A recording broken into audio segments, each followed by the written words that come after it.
pinjaman hanya 92 juta, tapi ke 12 rentenir.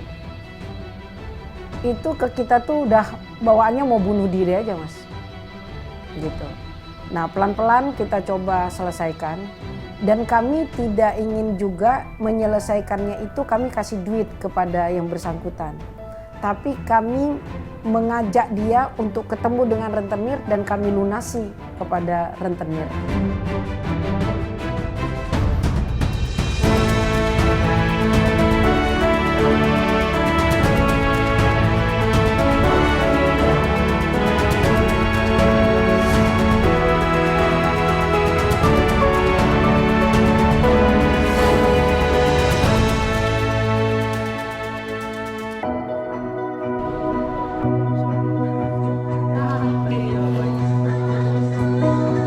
Perjalanan menyusuri los-los pasar Beringharjo, Yogyakarta ini bukanlah sekedar perjalanan biasa bagi Mursida Rambe. Bertemu para penghuni pasar sudah dilakukannya sejak 30 tahun lalu. Duduk setara dengan para buruh gendong adalah bagian dari kesehariannya. Termasuk menyapa tukang becak yang mangkal di pasar terbesar di Yogyakarta ini. Bagi-bagi cerita.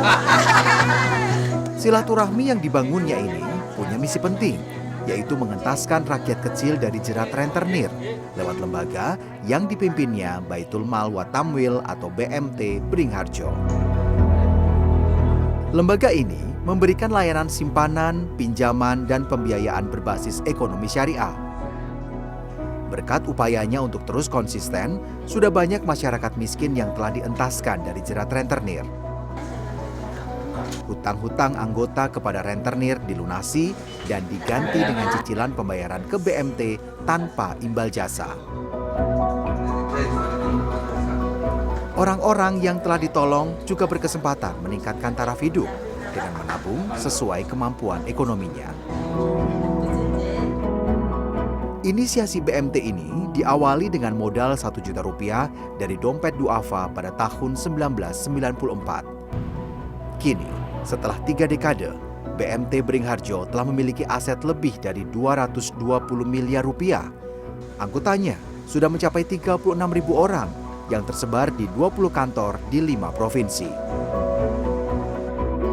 Upaya menekan gerak langkah rentenir ini ternyata berawal dari dendam pribadi Mursida Rambe atas rumah tetangganya yang dieksekusi karena tak mampu membayar hutang kepada rentenir.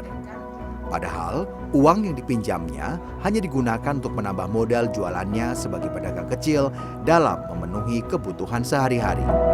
Bisnis ini meminjam kepada rentenir dan itu tidak pernah lepas dari jeratan rentenir. Kenapa? Karena saya melihat kalau beliau itu didatangin untuk diambil uangnya semacam angsuran gitu, semacam angsuran.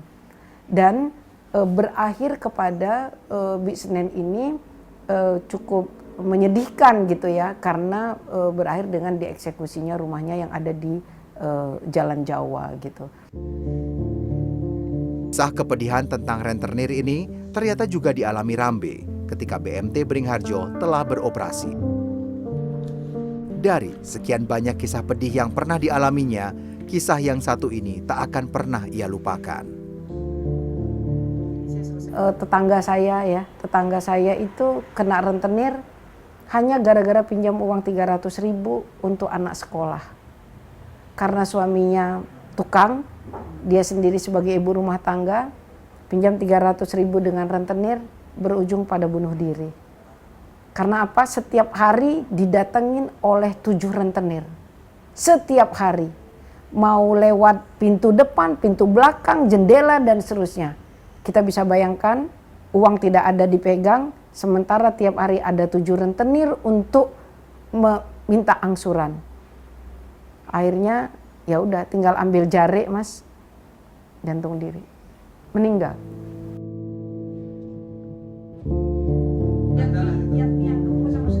Mursida Rambe adalah satu dari 3 Serikandi yang mendirikan BMT pertama di Yogyakarta bersama Ninawati dan Nasdi Yeni. Ninawati saat ini masih bekerja sebagai sekretaris, sedangkan Yeni telah pindah ke Sumatera mengikuti suaminya. Kita dulu pikirannya itu hanya ingin melakukan membantu para pedagang kecil yang kena rentenir. Karena visi misi kami itu 3, Mas. 1, menekan gerak langkah rentenir. 2, menyebarkan ekonomi syariah. Jadi memberikan pemahaman tentang ekonomi syariah. 3, pemberdayaan. Ninawati menambahkan, ia dan Rambe berbagi peran. Rambe menjalankan fungsi eksternal, sedang Ninawati menjalankan fungsi internal, khususnya administrasi. Berawal dari para perempuan pendiri, BMT Beringharjo kini sudah memiliki 217 karyawan yang mayoritas adalah laki-laki. Salah satunya adalah Muhammad Salahuddin, yang sebelumnya adalah anggota dan menabung di BMT ini. Ia menjadi salah satu penyaksi bagaimana perjuangan berdirinya BMT. Saya tahu sendiri gitu ya bagaimana Bu Mursyida Rambe, Bu Ninawati gitu ya ke pasar itu pagi-pagi itu Mas dengan tas yang melingkar di badannya itu Masya Allah gitu ya. Teringat gitu jadinya saya ketika Bu Rambe, Bu Nina harus keliling menemui mbah-mbah di Simbombo yang jual pada waktu itu, yang kaki 5 dan luar biasanya di situ gitu ya.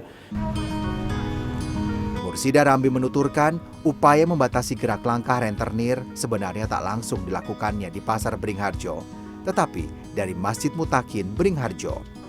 Ia melakukan pendekatan secara personal usai sholat zuhur dan asar kepada para calon anggota. Laksana gayung bersambut, aktivitasnya ini didukung Masjid Mutakin dengan mengizinkan BMT Beringharjo menempati sebuah ruangan sebagai kantor pertama. Dan kondisi ini terus berlangsung hingga hari ini. Meski mempunyai kantor, layanan dasar BMT Beringharjo yang berbeda adalah menjemput bola transaksi kepada para anggotanya. Petugas BMT justru yang mendatangi los-los pasar untuk memberikan layanan, sehingga para pedagang tak perlu meninggalkan los dan tetap berjualan seperti biasa. Transaksi pun berlangsung cepat, tercatat, serta dilengkapi dengan bukti transaksi. Tak ingin lupa akan perjuangan masa lalu, sejumlah barang penting masih disimpannya. Mesin ketik ini misalnya, adalah mesin ketik yang dibeli setelah selama setahun meminjam mesin ketik dari teman sekos dan harus dikembalikan karena akan digunakan untuk mengerjakan skripsi. Brankas hitam ini juga brankas pertama yang dimiliki. Setelah sebelumnya, mereka menyimpan uang simpanan anggota dengan menggunakan dompet plastik saja. Namun, meski mencoba melawan gerak rentenir, sebuah peninggalan masa lalu ini justru terinspirasi dari cara kerja rentenir. Kartu ini juga kartu angsuran bagi anggota. Ini kami buat dengan inspirasi seorang rentenir yang ada di Pasar Beringharjo, mencatat begitu rapi tetapi tidak menggunakan ini.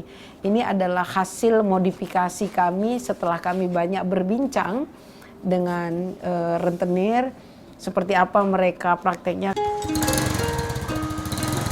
Sepeda motor lama milik Sajat, seorang penjaga kamar mandi Masjid Mutakin, juga menjadi saksi perjuangan awal Mursyida Rambe. Sepeda motor ini dulu ia pinjam untuk menjalin relasi dan menyebarkan berbagai proposal. Ada komunikasi rahasia Rambe untuk mengucapkan terima kasih kepada Sajat.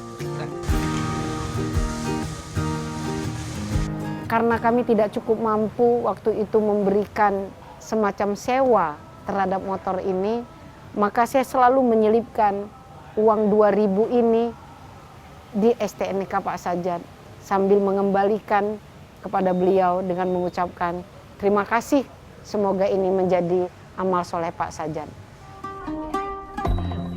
Sebagai sebuah lembaga yang bernafaskan Islam, BMT Beringharjo tetap mengedepankan inklusivitas.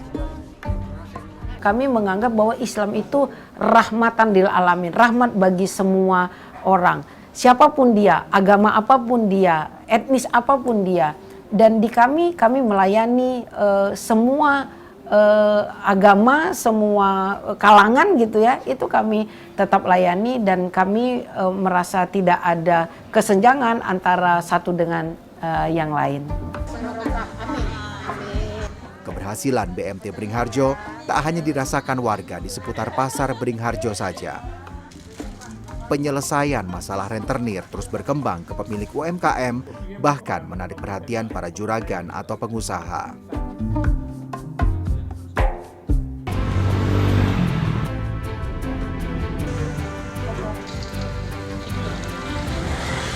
Parangnya itu ada di sini Mas, disembunyikan di bawah kolong meja itu.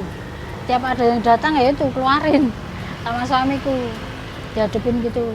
Sudah kamu pulang, nanti tak tunggu nih gitu. Ya wis aku pulang ya nunggu suami. Akhirnya gitu, nggak ada yang berani masuk ya Mas. Itu. Yang keduanya itu ini warung tuh sampai ditulisi. Koperasi dilarang masuk, digambari golok juga itu Mas sama suamiku. Itu aja ceritanya paling ngenes.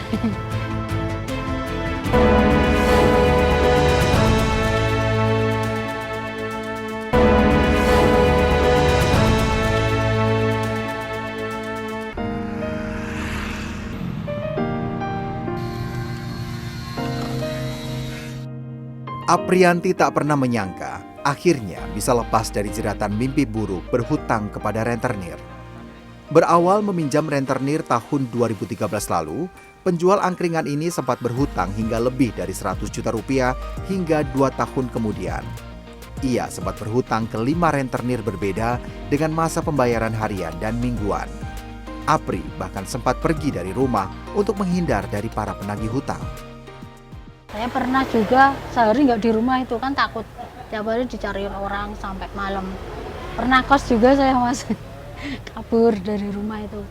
Pernah kos ya kan tetap nggak tenang. Dimanapun kalau punya utang itu nggak tenang. Bagi Apri, berurusan dengan rentenir adalah episode terkelam dalam hidupnya. Parangnya itu ada di sini Mas, disembunyikan di bawah kolong meja itu. Tiap ada yang datang ya itu keluarin sama suamiku, dihadapin gitu. Sudah kamu pulang, nanti tak tunggu nih gitu. Ya wis aku pulang ya nunggu suami. Akhirnya gitu, nggak ada yang berani masuk ya Mas. Itu. Yang keduanya itu ini warung tuh sampai ditulisi. Koperasi dilarang masuk, digambari golok juga itu Mas sama suamiku. Itu aja ceritanya paling ngenes. Upaya gali lubang tutup lubang, langkahnya meminjam ke rentenir berhenti di tahun 2019 setelah mulai berkenalan dengan BMT Beringharjo. 3 tahun sebelumnya, Aprianti berkenalan dengan BMT karena mendaftar pada program Sahabat Ikhtiar Berkah Amanah Beringharjo atau disingkat Simbaharjo dan mendapat bantuan gerobak angkringan. Saat BMT berkunjung, di saat yang sama ia ditagih hutang oleh rentenir. Sejak saat itu, ia ditawari pengajuan pinjaman untuk pelunasan hutang kepada rentenir. Kini, ia mengaku telah bebas dari jeratan rentenir. Apri mengaku banyak mendapat motivasi dari karyawan BMT yang mendampinginya hingga dari Mursida Rambe dalam berbagai kegiatan yang diadakan BMT. Apa yang dirasakan Mbak Apri setelah udah lepas dari rentenir? Senang ya? Jualan nggak kemerungsung, hatinya lebih tenang, sholatnya mungkin lebih khusyuk kali ya. Apri.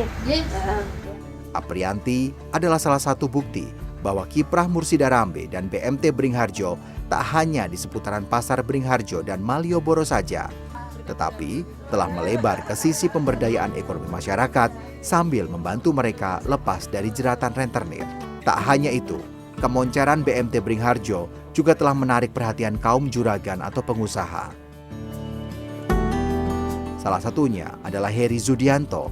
Di tengah anggota yang menabung mulai Rp2.000, Heri tercatat sebagai anggota BMT pertama yang menabung dengan nominal besar, yaitu sebesar Rp10 juta sekitar tahun 1995. Uniknya kala itu, ia sebenarnya menganggap uang tersebut sebagai sedekah. Ia mengaku bahwa awalnya ia justru apatis dengan aktivitas Mursida Rambe dan BMT Beringharjo. Saat Heri menjadi wali kota Yogyakarta 2 periode, mulai tahun 2001 hingga 2011, BMT Beringharjo di bawah komando Mursida Rambe punya sumbangsi penting bagi kota Yogyakarta. Bagi saya, Bu Rambe ya kalau saya sebagai wali kota ya menjadi bagian dari istilahnya kepanjangan tangan untuk program pemerintah, bagaimana dari masyarakat bisa menyatu, membackup dengan program pemerintah. Jelas itu sangat membantu sekali dalam hal kita bicara pemberdayaan ekonomi. Mursida Rambe ingat betul bahwa Heri Zudianto selalu mendatangi acara sarapan bersama wali kota di Pasar Beringharjo yang diadakan BMT Beringharjo. Keterlibatan kelompok pengusaha di BMT ini terus bertambah.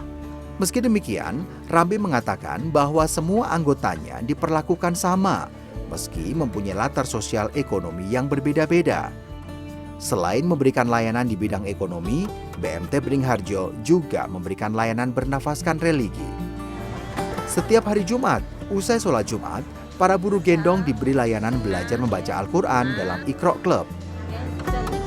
Kegiatan dilakukan di Sentong Endong-Endong, Pasar Beringharjo, lantai 2. Ada sekitar 70 buruh gendong yang datang secara bergantian. Di waktu yang sama, para tukang becak juga mendapatkan layanan Iqra Club. Hanya saja, lokasinya berada di lantai bawah Masjid Mutakin.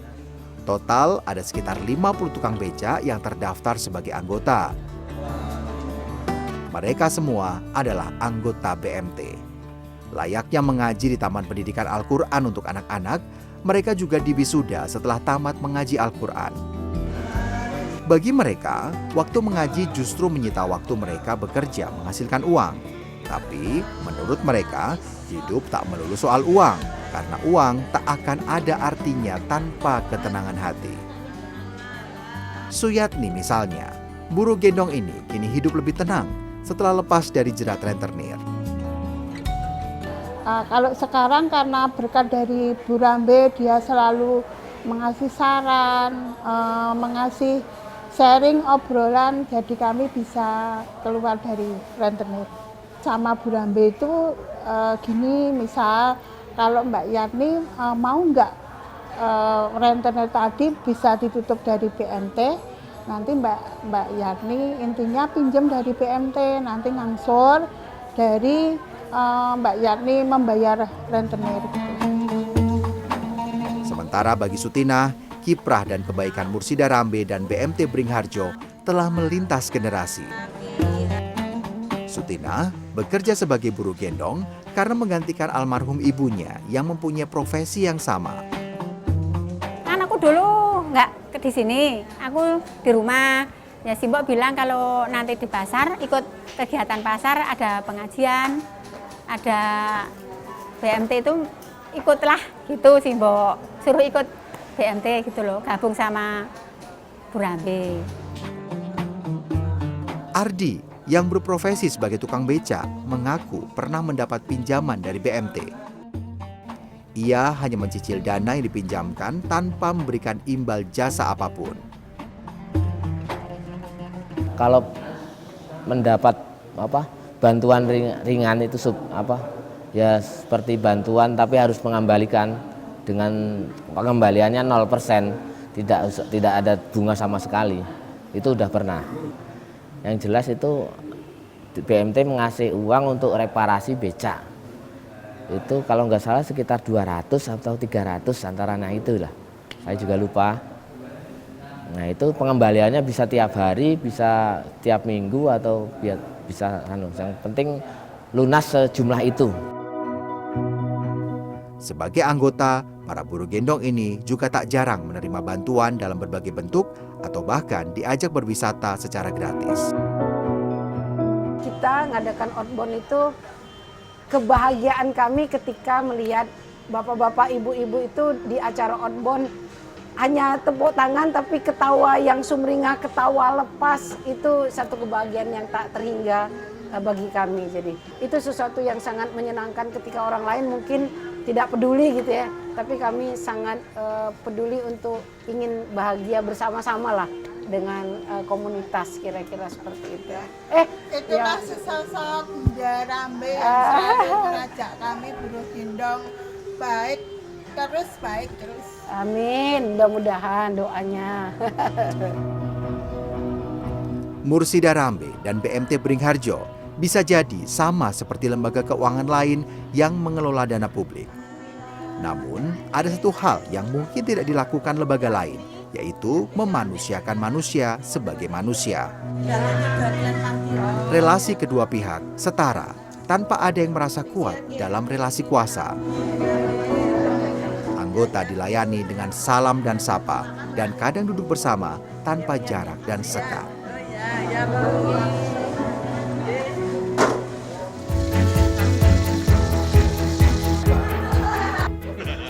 Jadi walaupun kami kecil, tapi kami turut serta bagaimana mengentaskan kemiskinan dan pengangguran. Meskipun itu tidak mudah, tetapi ya bismillah kami melakukan itu meskipun kecil. Karena di hadapan Tuhan bukan persoalan besar atau kecil, tapi kamu lakukan enggak itu. Kamu perbuat enggak, kamu kerjakan enggak, kamu peduli enggak, itu yang ditanyakan sama Allah kepada kita.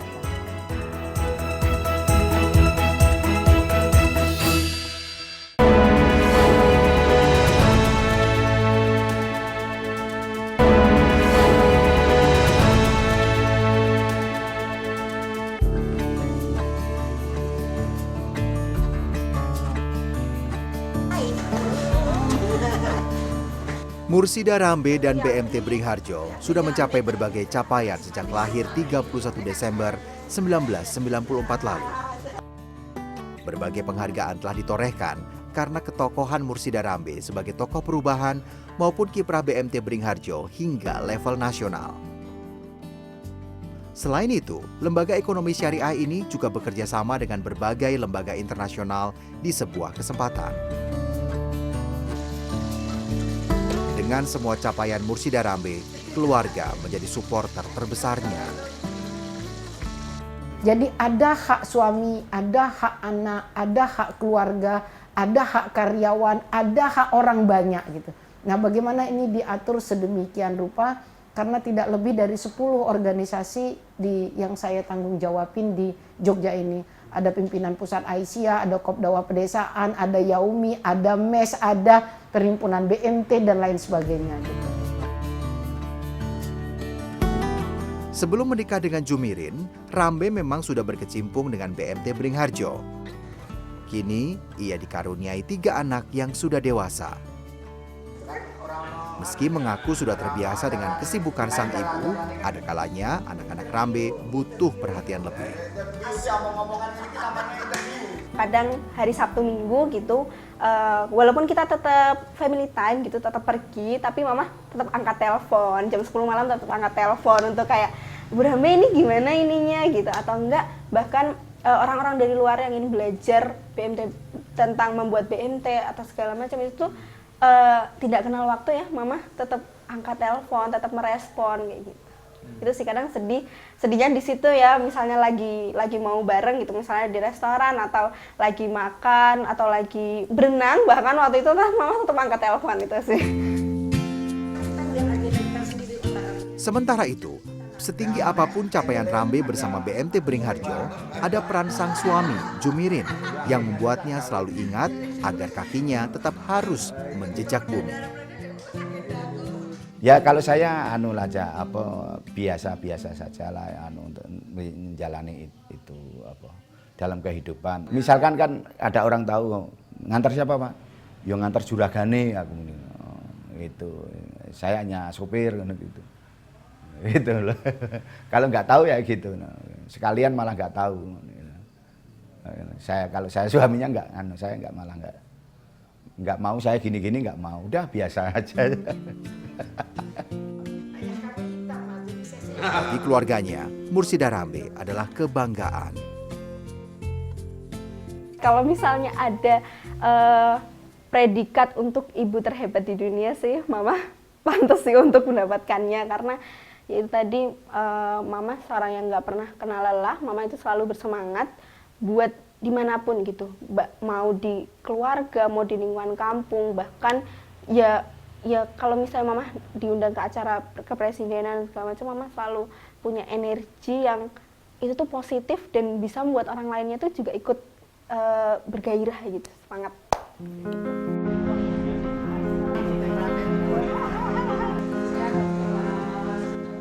Apresiasi atas kerja-kerja Mursida Rambe sebenarnya tak datang dari keluarganya saja. Apalagi karyanya sudah banyak dirasakan manfaatnya oleh masyarakat. Jujur ya Mas, Bu Rambe itu intinya seorang pemimpin yang bagus bagi kami. Dia ramah, dia selalu mengajak yang untuk terbaik bagi kami. Kalau menurut saya jujur memang Bu Rambe itu pahlawan dari kami. Dari keluarga, dari teman-teman, memang dia pahlawan dari kami. Pekerja keras, sangat humble, sederhana, betul-betul saya lihat profesionalitasnya oke.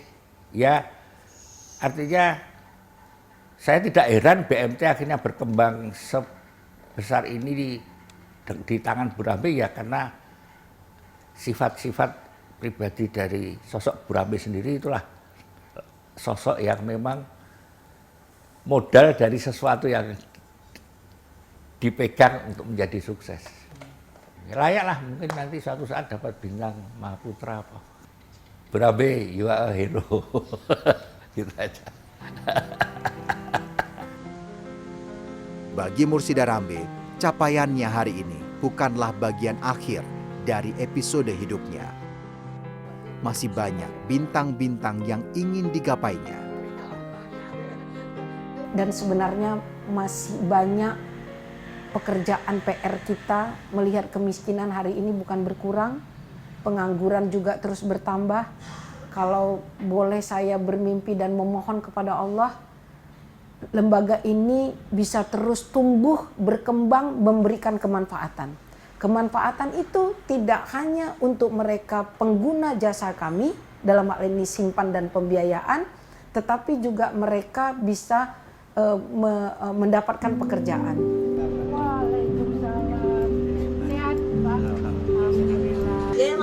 Dan sebagai muslim yang taat, salah satu nilai hidup yang dipegangnya adalah menjadi sebaik-baiknya manusia dengan cara selalu memberikan manfaat kepada orang lain. Jadi walaupun kami kecil, tapi kami turut serta bagaimana mengentaskan kemiskinan dan pengangguran. Meskipun itu tidak mudah, tetapi ya bismillah kami melakukan itu meskipun kecil. Karena di hadapan Tuhan bukan persoalan besar atau kecil, tapi kamu lakukan enggak itu. Kamu perbuat enggak, kamu kerjakan enggak, kamu peduli enggak, itu yang ditanyakan sama Allah kepada kita.